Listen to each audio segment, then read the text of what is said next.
Now, the Biden administration has decided to make infrastructure, renovation, and renewal one of its primary focuses. On the one hand, they want to build infrastructure, not least to serve the interests of the poor and the working class. Absolutely. Right? Because the rich can't take infrastructure for themselves, let's say. But if the regulatory structure is such that these projects are actually not practically implementable, well, how does that influence your thinking about such things? I think it's a really interesting point that people should be aware of. So you've heard the adage that time is money, right? Time is money. That is really true in infrastructure. If you delay a project by 5 or 7 years because of the NEPA process, right? Then you just increase the cost enormously. I mean, it could double the cost or something of that nature.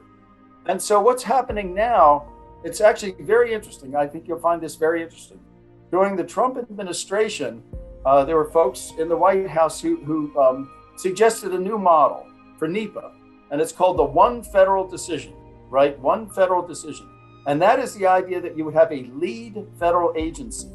So you wouldn't have the Environmental Protection Agency and you'd have some other, all these different agencies that have to weigh in for project approval. One agency would take the lead in shepherding the proposal, right, through the federal process.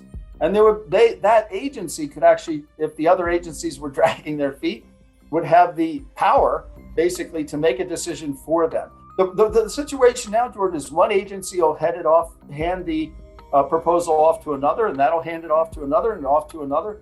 And as you can see, it slows down the process enormously. And I believe that in the bill that was signed by or voted on by the House late on Friday night, the one federal decision language is in the bill, right? But on the other hand, there's folks within the Biden administration who are trying to walk back some of the Trump era reforms with regard to expediting the environmental impact statement process, right? So I think we all want to protect the environment, but there has to be some limit on how much time can be spent, on these things before you either say yes or no, basically. So there's a bit of pulls, things are being pulled in two different directions, with the bill basically saying we're going to do one federal decision, and that's going to be a big reform of the NEPA process that policy people like me love. And then there's another pull within the administration to kind of repeal some of the Trump era reforms on this. So one of the big things we would like to see is it hasn't really been reformed since 1970, which is a long time ago. And there's, as you know, Jordan, an ecosystem of lawyers and consultants, et cetera, in Washington that have built up around the NEPA process, and they that whole thing slows it down. So that would be one sort of major reform that we think would expedite infrastructure delivery in the United States, speed it up and essentially do it at lower cost. And so, we're hopeful that that's when the president signs the bill, that'll be, part of it, and we'll see some changes. But in answer to your original question, Jordan, things I think are so cumbersome at this stage that you could never build the interstate highway system in the United States today the way you did in the 50s and 60s. There's very little discussion in the media, in conversations around this topic with any sophistication. Like even something like infrastructure to me has been pushed into such sort of gridlock that any discussion of regulation from the left is viewed as, corporations trying to roll back stuff so they can dump toxins into oceans and make more profit, rather than that being able to be framed and described as you're doing it. Everybody has an intuitive sense of that. Anyone who's ever done a remodel or had a home project, everyone knows the cost and the expense of anything that takes longer and how onerous that is and how many different layers.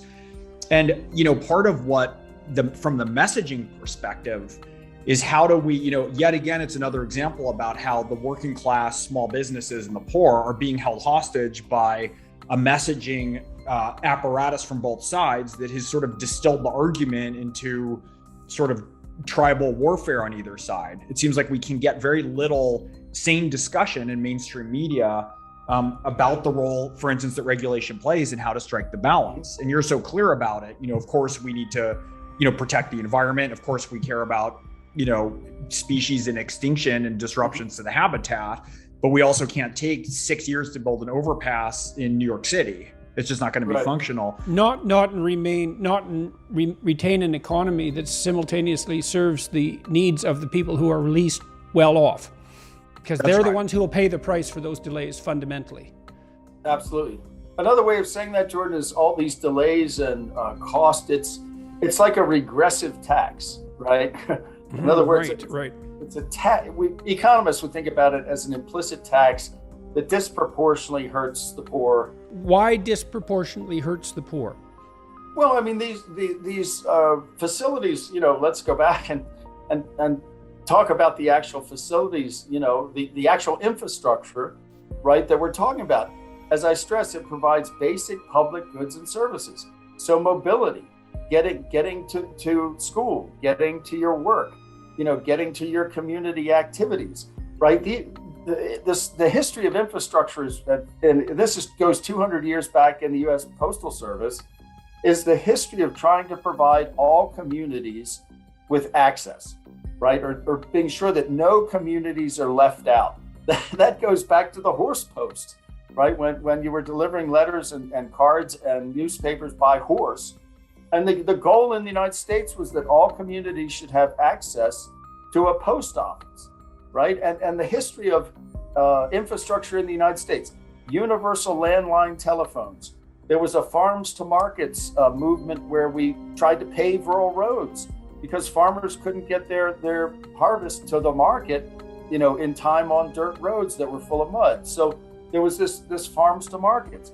There was electrification during the Roosevelt year, rural electrification. It's always been across sectors, this goal of everybody having access.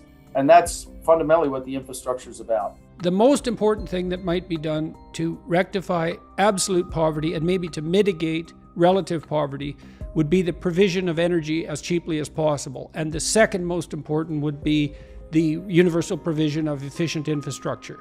Is that a reasonable are those propositions reasonable from the perspective of an economist? Yes, absolutely. Absolutely crucial. But I would say that the energy is part of the infrastructure, the generating, distribution, and transmission capacity you need to get power, right, to people. That's a crucial. We kind of the extension of that is we don't like to live in a society where some communities are systematically don't have these things, right? We kind of think everybody should have heat, everybody should have electric, everybody should have mobility, right, in your community. So I would say absolutely. And that's why having these things, there's this big notion of equity, right? Which is kind of this amorphous term, and some of us are bothered by the lack of definition. But in infrastructure, it is used generally. I think it's this old notion of universal service, universal access, where it's equitable for all communities to have this. And of course, consider myself to be an old-time regulatory economist, and I'm always harping on how these issues have been studied for a century or longer in these, to provide these basic services as the technology evolves. And now, of course, with this Zoom call, we know how important broadband internet access is, and kids need to have it for school, and people need to have it for work. And so we don't want either urban pockets to be left without it, or rural.